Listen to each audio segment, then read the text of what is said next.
جب آپ کی پیدائش مبارک ہوئی ابوبکر صدیق کی رضی اللہ تعالیٰ عنہ، تو آپ کا نام عبد القابہ رکھا گیا، جس کو خود یا آپ نے یا رسول اکرم صلی اللہ علیہ وسلم نے تبدیل فرما کر عبداللہ رکھ دیا۔ آپ کا نام تو عبداللہ ہے، پراپر ناؤن، لیکن آپ اپنی کنیت کی وجہ سے زیادہ مشہور ہیں۔ آپ کی کنیت ہے ابو بکر۔ ابو بکر عرب میں اسے کہا جاتا ہے جس کا قبیلہ بہت بڑا ہوتا ہے، یا جس کے پاس اونٹ بہت زیادہ ہوتے ہیں، یا جس کو اونٹ کے جو معاملات ہوتے ہیں، اونٹ کی پرورش اور اس کو سنبھالنے کا بڑا اچھا فن آتا ہے۔ اور تو حضرت ابو بکر کے پاس یہ تینوں خصائص موجود تھے، قبیلہ بھی بڑا تھا، اونٹ بھی زیادہ تھے، بہت سخی تھے اور مالدار تھے۔ شروع میں آپ نے کپڑے کا کاروبار کیا، اور آپ کو اونٹ کے معاملات سے بھی بہت زیادہ آپ کی اسکل اس میں اچھی تھی۔ اور ابو بکر کا ایک معنی وہ اولیت کا بھی ہے، the beginner, the starting point, the one who proceeds، وہ جو سب سے آگے نکل جاتا ہے۔ آپ اول ہیں، اسلام لانے میں اول ہیں۔ قیامت کے دن جب حضور کی قبر پر انواع شک ہوگی، حضرت ابوبکر صدیق اس وقت بھی اول ہوں گے قبر سے باہر آنے میں، اور مال لٹانے میں بھی آپ اول ہیں، جان دینے میں بھی آپ اول ہیں۔ حضور کے بعد آپ کی وصال ہوا، آپ کی وفات ہوئی، تو اس لیے آپ کو ابو بکر کہا گیا۔ اور یہ وہ گھرانہ ہے، not only that he is unique but the whole family is unique۔ How؟ یہ وہ گھرانہ ہے کہ اس گھرانے میں حضرت ابوبکر صدیق بھی صحابی، آپ کے والد بھی صحابی، آپ کے بیٹے بھی صحابی، آپ کے پوتے بھی صحابی، آپ کے نواسے بھی صحابی، اور آپ کی بیٹیاں صحابیات ہیں۔ یہ روئے زمین پر کسی اور مسلمان گھرانے کو یہ اعزاز حاصل نہیں ہے، اتنی شان ہے اس گھرانے کی۔ اور آپ صدیق بھی ہیں، عتیق بھی ہیں۔ عتیق کا جو مطلب ہوتا ہے the one who has been liberated، freedom, آزاد۔ اور حضرت صدیق اکبر رضی اللہ تعالیٰ کو جو عتیق کا لقب ملا، اسلام میں سب سے پہلے یہ آپ کو ہی ملا ہے، عتیق کا لقب۔ وجوہات مختلف ہیں، ایک تو آپ کو چہرے کے حسن و جمال کی وجہ سے عتیق کا لقب ملا، حسب و نسب کی شرافت کی وجہ سے عتیق کا لقب ملا۔ آپ کے والدہ کے بچے بچتے نہیں تھے، فوت ہو جاتے تھے، تو جب حضرت ابوبکر پیدا ہوئے آپ ان کو کعبے میں لے گئیں اور رب تعالیٰ سے دعا مانگی، اے مالک اگر یہ فرزند موت سے آزاد ہے تو مجھے عطا فرما دے۔ پھر آپ کا لقب عتیق ہو گیا۔ لیکن سب سے بڑھ کر لقب عتیق کی وجہ وہ میرے آقا صلی اللہ تعالیٰ علیہ وسلم کی بشارت ہے جو یار غار کو ملی۔ بی بی عائشہ صدیقہ رضی اللہ تعالیٰ عنہ بیٹی ہیں، حضور کی لاڈلی زوجہ ہیں۔ آپ یہ فرماتی ہیں کہ میں بیٹھی تھی اور حضور اپنے صحابہ کے ساتھ تشریف فرما تھے، ہمارے درمیان ایک چارپائی کا فاصلہ تھا کہ اچانک میرے والد نامدار سیدنا ابو بکر صدیق رضی اللہ تعالیٰ عنہ کی تشریف آوری ہوئی۔ میرے آقا نے فوراً فرمایا، اگر تم میں سے کوئی دوزخ سے آزاد شخص کو دیکھنا چاہتا ہے تو ابو بکر کو دیکھ لے۔ آزاد، عتیق۔ اور پھر فرمایا کہ ابو بکر تیرا لقب آسمانوں پر بھی عتیق ہے، تیرا لقب زمین پر بھی عتیق ہے۔ شان بہت بلند ہے۔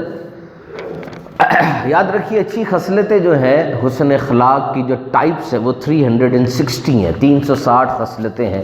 ہمدردی ہے، پیار ہے، سخاوت ہے، اچھا بول ہے، میٹھے بول ہیں، and several are there۔ اور ان اچھی خصلتوں کو اگر کمبائن اپ کیا جائے تو یہ 360 کی گنتی بنتی ہے۔ اور فرمایا کہ جس کو رب تعالیٰ جس سے راضی ہو جائے اور جس کو داخل جنت کرنا چاہے، اس کو 360 میں سے ایک خصلت بھی دے دے، وہ اس خصلت کی مدد سے جنت میں داخل ہو جائے گا۔ کئی بڑے سخی ہوتے ہیں، کئیوں کی زبان کھلتی ہے تو وہ موتی بکھیرنے شروع کر دیتے ہیں۔ یاد رکھو الفاظ سے بات سمجھ آتی ہے، بڑے غور سے بات کو سننا، کل بڑا پیارا یہ ایک جملہ میں نے پڑھا، الفاظ سے بات سمجھ آتی ہے اور لہجے سے دل میں اتر جاتی ہے۔ تو لہجے کو پیارا، نرم اور بہت اچھا کرنا سیکھو، یہ بھی حسن اخلاق کی خصلت ہے۔ تو رب جس کو جنت میں داخل فرمانا چاہتا ہے، جس سے راضی ہو جاتا ہے، اس کو 360 میں سے ایک خصلت بھی دے دے، وہ خصلت اس کو لیڈ کرتی ہے ٹورڈز ہیون، جنت کی طرف۔ حضرت ابوبکر صدیق رضی اللہ تعالیٰ نے عرض کی یا رسول اللہ کوئی اس میں مجھ میں بھی خصلت ہے؟ فرمایا تجھ میں ساری 360 کی 360 موجود ہیں۔ بتاؤ شان کیسی ہوگی۔ میرے آقا فرماتے ہیں کہ میں معراج کی رات گیا تو معراج کی رات میں نے 7 آسمانوں پر اپنا نام کس انداز سے لکھے ہوئے دیکھا، یعنی حضور نے اپنا نام کس انداز سے لکھے دیکھا؟ کہا، ارشاد فرمایا یوں لکھا تھا محمد اللہ کے رسول ہیں اور ابوبکر صدیق میرے خلیفہ ہیں۔ تو جب حضور اقدس صلی اللہ علیہ وسلم کو اللہ تعالیٰ نے سیر کرائی مسجد حرام سے مسجد اقصیٰ، اور پھر 7 آسمانوں پر مشاہدات ہوئے، اسرار و رموز عطا ہوئے، وہ معراج کی رات تھی۔ جب حضور واپس آئے، باہر آ کر مشرکین کو، مکے والوں کو بتایا کہ مجھے میرا رب ایک سیر پر لے گیا اور وہ بات تمہاری عقل سے ورا ہے کہ میں مسجد حرام گیا، پھر مسجد اقصیٰ گیا اور پھر ساری سیر کر کے آیا۔ وہ کفار بھاگے بھاگے ابوبکر صدیق کے پاس آئے اور آ کر کھٹکھٹا کے کہنے لگے تمہارا دوست یہ کہتے ہیں وہ، کیا تم اس بات کو مانتے ہو؟ حضور صلی اللہ علیہ وسلم نے یہ بات کہی ہے، کیا تم اس کو مانتے ہو؟ تمہارے دوست یوں دعویٰ کرتے ہیں۔ حضرت ابوبکر صدیق نے پوچھا کیا وہ واقعی ایسا کہتے ہیں؟ کہا جی وہ ایسا کہتے ہیں کہ میں ایک رات میں گیا مسجد اقصیٰ تک اور واپس بھی آ گیا۔ حضرت ابوبکر صدیق فرماتے ہیں اگر وہ کہتے ہیں تو میں گواہی دیتا ہوں کہ وہ سچ کہتے ہیں۔ کیوں؟ میں تو ان کی آسمانی خبروں کو جو اس سے زیادہ حیران کن اور تعجب انگیز ہیں ان کو بھی مانتا ہوں، یہ بات تو اتنی تعجب انگیز نہیں ہے۔ فرمایا اب تیرا لقب صدیق ہے، گواہی دینے والا، سچا۔ یعنی حضرت ابوبکر صدیق نے ان باتوں پر بھی without any doubt, without any hesitation belief رکھا، اعتماد کا، ایمان کا اظہار کیا۔ ایک تو حالات بڑے سخت ہیں اور ان باتوں کے اوپر آپ نے یس کہا وداؤٹ اینی سیکنڈ تھاٹ۔ دوسری بات سوچے بغیر یس کہا، سوچو کتنی بڑی ڈھارس ہے، اور بھی دیکھتے جاؤ کہ ان حالات میں یہ ہستی کتنی بڑی نعمت ہے حضور پاک صلی اللہ علیہ وسلم کے غم گسار کے لیے۔ اور جتنی بشارتیں ہیں پڑھا کرو، یقین کیجئے پہلی بار اس قدر وسیع سٹڈی میں نے صدیق اکبر کی ذات پہ کی۔ ہی از دا لیجنڈ۔ 8 دروازے ہیں جنت کے، ہر دروازے سے کسی کو بلایا جائے گا، نماز والے دروازے سے کسی کو، روزے والے دروازے سے کسی کو، ہر دروازے سے کسی ایک کو پکارا جائے گا، اور یہ وہ ہستی ہے جس کو 8 کے 8 دروازے سے پکارا جائے گا۔ اور حضرت ابوبکر صدیق کا ایمان لانا یہ میرے آقا کی پرسنالٹی کا میریکل بھی ہے، حضور کا معجزہ ذات ہے کہ جب میرے آقا علیہ الصلوۃ والسلام نے اعلان نبوت کیا اس وقت مردوں میں سب سے پہلے ابوبکر صدیق ہیں، بچوں میں سب سے پہلے علی المرتضیٰ ہیں، خواتین میں سب سے پہلے خدیجہ ہیں رضی اللہ تعالی عنہ، اور غلاموں میں سب سے پہلے زید بن حارثہ ہیں۔ دیکھیں یہ معجزہ ذات کیسے ہے کہ ایک زوجہ وہ اپنے شوہر کے حالات کو جانتی ہے، مائکرو میکرو ڈھکے چھپے حالات کو۔ تبھی کہا کہ مرد عورت کے لیے اور عورت مرد کے لیے اس کے لیے لباس ہے، شوہر بیوی کے لیے اور بیوی شوہر کے لیے۔ سورۃ البقرہ کی 187 یا 185 آیت کے اندر اظہار ہوا۔ کیوں؟ وہ اس کے عیبوں کو چھپاتی ہے اور وہ اس کے عیبوں کو چھپاتا ہے۔ ایسا ہی ہونا چاہیے، وہ تمام حالات کو جانتی ہے، اور دوست بھی بڑا قریبی ہوتا ہے، دن رات ساتھ رہتا ہے، سفر میں ساتھ ہوتا ہے، وہ بھی بندے کے چھوٹے موٹے پوائنٹس سارے جانتا ہے کہ یہ ظاہر میں کیسا ہے باطن میں کیسا ہے۔ کزن وہ بھی قریب ہوتا ہے، اور غلام وہ تو دن رات خدمت کرتا ہے۔ یہ وہ لوگ ہیں جو حضور کے قریب ترین تھے، اور جب انہوں نے دعویٰ نبوت کیا، کہا کہ میں نبی ہوں، سب سے پہلے ان قریب لوگوں نے ہی ایمان کا اظہار کیا۔ یہ حضور کا میریکل آف پرسنالٹی ہے، ذات کا معجزہ ہے۔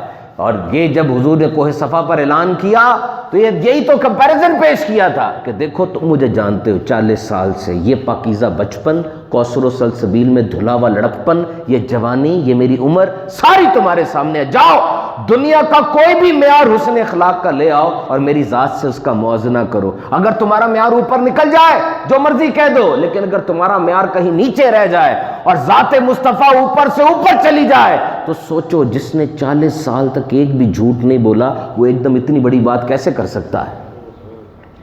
This is the miracle of personality۔ Michael H Hart نے جب دی 100 لکھی کتاب، اس میں 100 بڑے لوگوں کا، فلاسفرز کا، سائنسدانوں کا، انبیاء کا، صالحین کا نام تھا، سب سے پہلے اس نے پیارے آقا علیہ الصلوۃ والسلام کا نام لکھا۔ لوگوں نے اعتراض کیا، اس نے ایک ہی بات کی تھی، اس نے کہا سن لو تم اعتراض کرتے ہو کہ میں نے اس ہستی کا نام سب سے پہلے کیوں لکھا، ان کا نام تو قیامت تک سب سے پہلے ہی رہنا ہے، تم مانو یا نہ مانو۔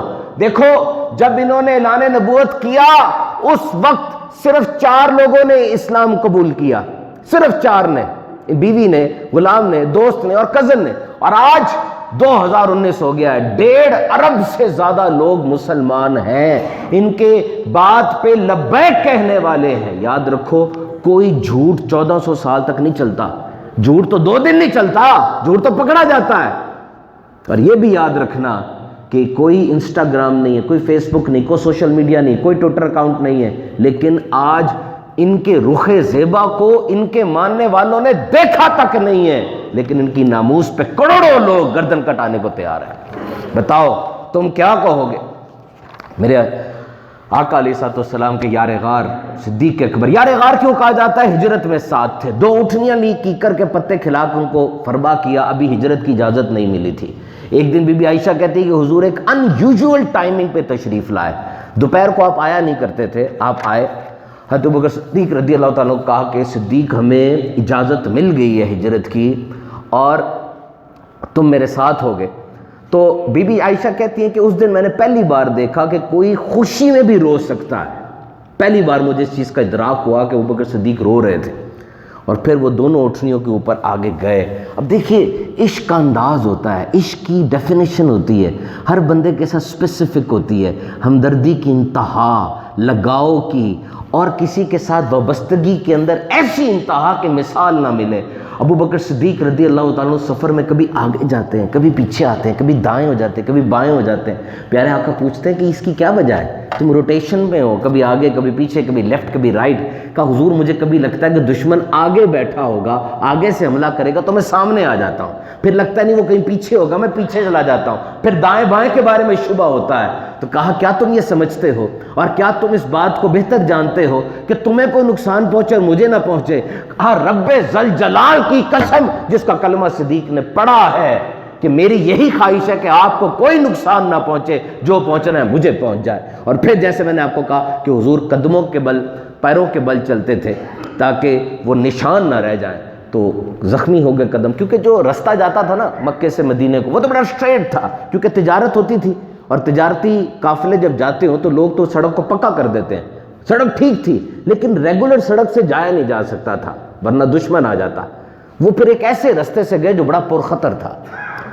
تو جب آگے چلتے جا رہے تھے غار ثور آ گیا، حضرت ابوبکر صدیق نے آپ صلی اللہ علیہ وسلم سے برکتیں حاصل کر رہے تھے، کندھوں پر اٹھایا ہوا تھا، آپ نے حضور کو اتارا اور کہا پہلے میں جاؤں گا، غار کی تلاشی لوں گا، کوئی موذی چیز ہوئی تو مجھے ڈس لے یا مجھے نقصان پہنچائے، آپ کو نہ پہنچائے۔ جا کے غار صاف کیا، سوراخ تھے۔ یہ وہ واقعہ ہے جو قیامت تک عشق کی وہ مثال بن کے زندہ رہے گا کہ جہاں جہاں ابوبکر صدیق کا نام آئے گا اس واقعے کی گونج ضرور سنائی دے گی۔ سوراخ تھے، آپ نے اپنا کپڑا پھاڑا اور اپنے کپڑے سے سارے سوراخ ختم کر دیے۔ جب دیکھا کوئی ڈینجر نہیں ہے، حضور پاک صلی اللہ علیہ وسلم کو پھر اٹھایا، برکتیں حاصل کی، اندر آئے اور آ کر ایک سوراخ باقی تھا، اسی میں سانپ تھا، اس پہ اپنا پاؤں رکھ دیا اور سرکار زانو پہ سر رکھ کے آرام فرمانے لگے۔ سانپ نے ڈسا، سنو سانپ کا زہر کیا ہوتا ہے؟ This venom of snake one of the deadliest things, انسان کے جسم میں جا کے اس کے خون کی ویسلز کو پھاڑ دیتا ہے، یہ کیپلریز کو پھاڑ دیتا ہے۔ اور صحرائی سانپ، ڈیزرٹ کا سانپ تھا وہ، مکے کے ڈیزرٹ کا۔ آپ کی آنکھوں سے آنسو بہے، حضور پاک صلی اللہ علیہ وسلم کے رخسار کو ان آنسوؤں نے بوسہ دیا۔ ابو بکر صدیق کی اس حالت پر حضور بیدار ہو گئے، پوچھا کیا ہوا ہے؟ کہا یا رسول اللہ صلی اللہ علیہ وسلم مجھے سانپ ڈستا ہے۔ حضور نے فرمایا غم نہ کرو، ہمارا رب ہمارے ساتھ ہے۔ اور پھر کہا یہ کپڑے کہاں سے آئے؟ کہا حضور اپنا کپڑا پھاڑا ہے۔ حضور نے فرمایا اے رب جنت میں ابو بکر کو میرا رفیق بنا دے۔ کہا یہ جنت میں آپ کے رفیق ہوں گے، ایسی شان ہے۔ اور پھر حضور پاک صلی اللہ علیہ وسلم نے تھوک مبارک اس پر لگایا، اور جب تھوک مبارک لگایا تو آپ کا وہ زخم پھر سے بالکل ٹھیک ہو گیا۔ اور یاد رکھیے حضرت صدیق کی یہ عبادت مقبول ہو گئی۔ ہجرت کی رات حضور صلی اللہ علیہ وسلم کے سر انور کو اپنے زانوں پہ رکھ کے کیسی توجہ اور انہیں ماں کے ساتھ جی بھر کے زیارت کرتے ہوں گے، جی بھر کے دیدار کرتے ہوں گے، دل کتنا خوش ہوگا ان کا۔ اور سوچو کائنات میں اس وقت زمین سے آسمان، عرش سے فرش تک کوئی بھی ایسی عبادت نہیں کر رہا تھا جو صدیق کر رہے تھے، کہ آپ زیارت میں مشغول تھے اور آپ کے زانو حضور کے لیے مانند رہن ہو گئے اور سامنے جمال یار تھا۔ اور جب حضرت سیدنا صدیق اکبر کا ایک دفعہ قصہ آیا، بات چھڑی، عمر فاروق اعظم کہتے ہیں کہ میری ساری زندگی کی نیکیاں ایک طرف، مجھے وہ ایک دن اور ایک رات مل جائے جو ابوبکر صدیق کی ہے۔ کسی نے کہا حضور کس دن اور کس رات کی اسپیسیفکلی آپ بات کر رہے ہیں؟ کہتے رات تو وہی جو ہجرت کی رات زانوں پہ سر رکھ کے حضور آرام فرما رہے تھے اور ابوبکر صدیق نے اتنا بہترین یہ سارا کپڑے لگائے اور ان کو سانپ نے ڈس لیا۔ کہا دن کا بھی بتائیے؟ کہا دن ہوا کہ جب حضور کا وصال ہو گیا تھا، حضور کی وفات ظاہری ہو گئی، چند قبائل عرب کے مرتد ہو گئے، زکوٰۃ دینے سے انکار کر دیا۔ ابوبکر صدیق نے فرمایا کہ میں ان سے جہاد کروں گا اگر ایک رسی زکوٰۃ بھی کم کریں گے۔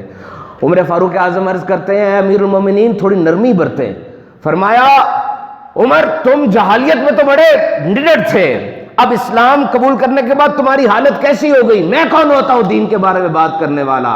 وہی ختم ہو گئی، دین مکمل ہو گیا، جو میرے آقا نے فرمایا میں اسے 1 انچ بھی پیچھے نہیں ہٹوں گا۔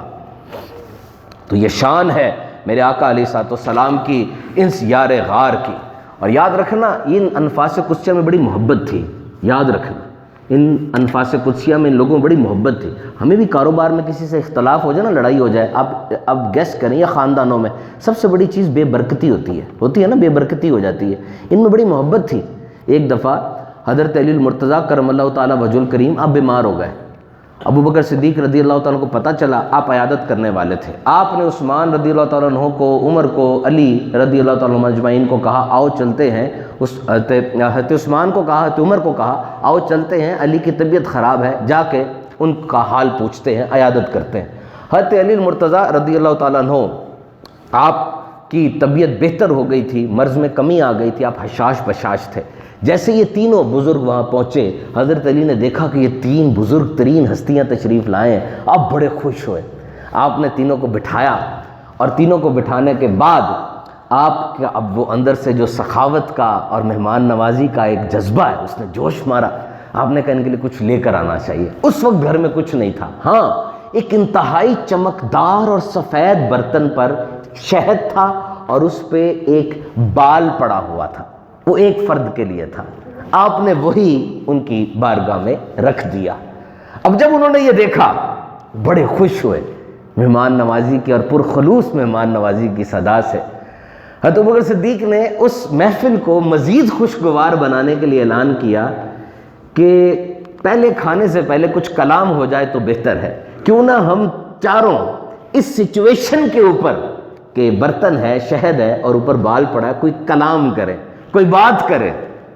سب نے کہا ٹھیک ہے، اور پھر کہا آپ سب سے معزز و مکرم ہیں۔ حضرت ابوبکر صدیق کو کہا آپ ہمارے بڑے ہیں، معزز ہیں، سب سے پہلے آپ کلام کریں۔ اب سنو کیا گفتگو ہونے لگی ہے، کس شان کی گفتگو ہونے لگی ہے۔ حضرت ابوبکر صدیق کہتے ہیں دیکھو یہ سفید برتن جو ہے اس پہ شہد اور اس پہ بال ہے، اللہ کا دین اسلام اس برتن سے زیادہ نورانی ہے، اور اللہ کا دین اسلام اس برتن سے زیادہ نورانی ہے، اللہ کا ذکر شہد سے زیادہ میٹھا ہے، اور شریعت اس بال سے زیادہ باریک ہے۔ اب عمر فاروق اعظم رضی اللہ تعالیٰ کی باری آئی، وہ کہتے ہیں سن لیجئے جنت اس برتن سے زیادہ نورانی اور شفاف ہے، اور جنت کی نعمتیں وہ شہد سے زیادہ میٹھی ہیں، اور پل صراط وہ بال سے زیادہ باریک ہے۔ حضرت عثمان کی باری آئی، وہ کہنے لگے سنو قرآن مجید اس نورانی برتن سے بہت زیادہ نورانی ہے، اور قرآن کی تلاوت شہد سے زیادہ میٹھی ہے، اور قرآن کی تفسیر وہ اس بال سے زیادہ باریک ہے۔ اور اب مولا کائنات کی باری آئی، کہنے لگے میرے یہ تینوں مہمان اس برتن سے زیادہ نورانی ہے، اور ان تینوں مہمانوں کی گفتگو شہد سے زیادہ میٹھی ہے، اور ان کے دل اس بال سے زیادہ نازک اور بہت ہی پیارے ہیں۔ دیکھا کتنا پیار ہے اور تربیت دیکھو۔ آج جو بات میں کہنے لگا ہوں کاش ہر گھر کے اندر یہ بات پھیل جائے۔ بی بی عائشہ صدیقہ رضی اللہ تعالیٰ عنہ لاڈلی زوجہ ہیں، بیٹی ہیں، آپ حضور کی رازدار تھیں۔ جب مکے کے لیے روانہ ہونے لگے تھے آپ گیہوں چھان رہی تھی، ابوبکر صدیق آتے ہیں، آ کر کہتے ہیں بیٹی تم یہ کیا کر رہی ہو؟ چپ رہی، کیونکہ حضور نے کہا تھا اس بات کو مخفی رکھنا ہے، چپ رہی۔ پھر پوچھا بیٹی کیا کسی غزوے کا ارادہ ہے؟ پھر بھی چپ رہی۔ پھر بھی نہیں بولی. پھر حضرت ابوبکر صدیق رضی اللہ تعالیٰ کو ادراک ہوا کہ ضرور حضور کا کوئی راز ہوگا جو میری بیٹی رکھ رہی ہے, اور یہ تربیت تھی. آپ گئے حضور کے پاس اور وہاں جا کر سب کچھ پوچھا. سوچ لیجئے اور سمجھ لیجئے شوہر کے حقوق کیسے ہوتے ہیں, یہ شان ہے اس تربیت کی. تو میرے محترم سامعین کرام, یہ حضرت ابوبکر صدیق رضی اللہ تعالیٰ کی ذات کا بیان ہے. سب سے بہادر اور سب سے زیادہ شجاعت کہ غزوہ بدر میں سائبان لگا کر صحابہ نے حضور پاک صلی اللہ علیہ وسلم کو اس چھاؤں میں رکھا. کسی میں ہمت نہیں پڑ رہی تھی کہ اس سائبان کی حفاظت کرتا. مولا کائنات حضرت علی فرماتے ہیں صرف حضرت ابوبکر تلوار لے کر کھڑے ہو گئے اور کسی کی مجال نہ ہوئی کہ آگے بڑھ کر حضور کے اوپر کچھ کر سکتا, اور جو آیا بھی منہ کی کھا کر گیا. غزوہ احد میں جب مجاہدین اسلام حضور سے جدا ہو گئے, سب سے پہلے جو پلٹنے والے تھے وہ بھی حضرت ابوبکر صدیق تھے. آپ نے کبھی بھی شراب نہیں پیا. ایک دفعہ آپ جا رہے تھے رستے میں, دیکھا ایک بندہ شراب پی کے نالی میں ہاتھ ڈالتا ہے, بو سونگتا ہے, پھر نیچے رکھ دیتا ہے. آپ نے زمانہ جہالیت میں, زمانہ اسلام میں کبھی شراب کو منہ نہیں لگایا. آپ فرماتے تھے میں نے اپنی غیرت کو اور اپنی شرم کو بچانے کے لیے یہ شراب کو ہاتھ نہیں لگایا. اپنی عزت کو بچانے کے لیے گندی چیز ہوتی ہے. آپ نے ہمیشہ رب تعالیٰ کو ایک مانا, آپ نے کبھی بھی گندی شاعری نہیں کی. اور پھر جب آپ کا وصال ہوا, عشق مصطفیٰ صلی اللہ علیہ وسلم کا مظہر دیکھو. آپ نے پوچھا بتاؤ آج کیا دن ہے؟ کہا پیر کا دن ہے. کہا میرے آقا کا وصال کب ہوا تھا؟ کہا پیر کے دن ہوا تھا. کہا میری خواہش یہ کہ میں رات سے پہلے پہلے دنیا سے چلا جاؤں تاکہ حضور کی وصال کی تاریخ اور میرے میں موافقت ہو جائے. اور پھر کہا کپڑا جو پہنا تھا آپ نے اس پہ سرخ رنگ کی مٹی کے دھبے تھے. آپ نے فرمایا اسی میں 2 کپڑے ایڈ کر کے کفن بنا کے مجھے دفنا دینا. بی بی عائشہ کہتی ہے کپڑا تو اتنا صاف نہیں ہے. فرمایا صاف کپڑوں کی زندوں کو زیادہ ضرورت ہے, میت کو اتنی نہیں ہے. اور پھر آپ صلی اللہ علیہ وسلم کا وصال کیسے ہوا؟ خیبر میں یہودیہ نے جو زہر دیا تھا حضور کو وہی عود کر آیا, اور غار ثور میں جو سانپ نے ڈسا تھا حضرت ابوبکر صدیق کا بھی وہی زہر عود کرایا. جب میرے آقا دنیا سے گئے گھر میں جلانے کے لیے تیل نہیں تھا, اور جب ابو بکر دنیا سے گئے گھر میں کفن کے لیے پیسے نہیں تھے. اسے کہتے ہیں فنا. بتاؤ جا کے اپنے بچوں کو کہ یہ مہینہ حضرت ابوبکر صدیق رضی اللہ تعالیٰ عنہ کے عرس کا مہینہ ہے. یاد رکھو بچے اسی کی بات سنیں گے جس کو آئیڈیل سمجھتے ہیں. دن میں 60% وقت ہم سننے میں لگاتے ہیں. پتہ آپ کو 60% وقت سننے میں لگاتے ہیں. سننے میں اس میں صرف 45% باتیں ہمیں یاد رہتی ہیں. کوئی بات ہمارے ذہن پہ لگتی ہے اتر کے باؤنس بیک کر دیتی ہے, جس طرح ہم بال مارتے ہیں بال دیوار سے واپس آتی ہے. کوئی اندر چلی جاتی ہے ٹکتی نہیں ہے. کوئی ہوتی ہے جو اندر جا کے بیٹھ جاتی ہے دماغ میں. وہ کون سی بات ہوتی ہے؟ بڑی بڑی تقریریں کر لو سمجھ نہیں آتا, انسان بور ہو جاتا ہے. آئیڈیل دروازہ کھول کے گاڑی کا باہر نکلے بندہ تبدیل ہو جاتا ہے. اس وقت دنیا میں ہر 40 سیکنڈ کے بعد ایک بندہ مر رہا ہے خودکشی سے. سوسائڈ ریٹ 2019 کا کیا ہے؟ ہر 40 سیکنڈ کے بعد بندہ مر رہا ہے. اور خودکشی کی ایک بڑی وجہ یہ ہے کہ جس کو وہ پسند کرتا تھا, جو اس کی سیلیبریٹی پرسنالٹی بڑی شخصیت کے پیچھے پیچھے چلتا تھا, اس نے خودکشی کر لی تو اس پاگل نے بھی اس کے پیچھے خودکشی کر لی. آپ کیا سمجھ رہے ہیں یہ بچے کس طرف جا رہے ہیں؟ کیا ان کو صدیق کی صدیقیت کا ہم نے نہیں بتانا؟ ضرور بتانا ہے. ان کے ذہن میں جو ہستی بیٹھ جائے گی ساری زندگی اسی ہستی کو فالو کریں گے. اللہ تعالیٰ کی بارگاہ میں دعا ہے جو کچھ سنا اس پر عمل کی توفیق عطا فرمائے.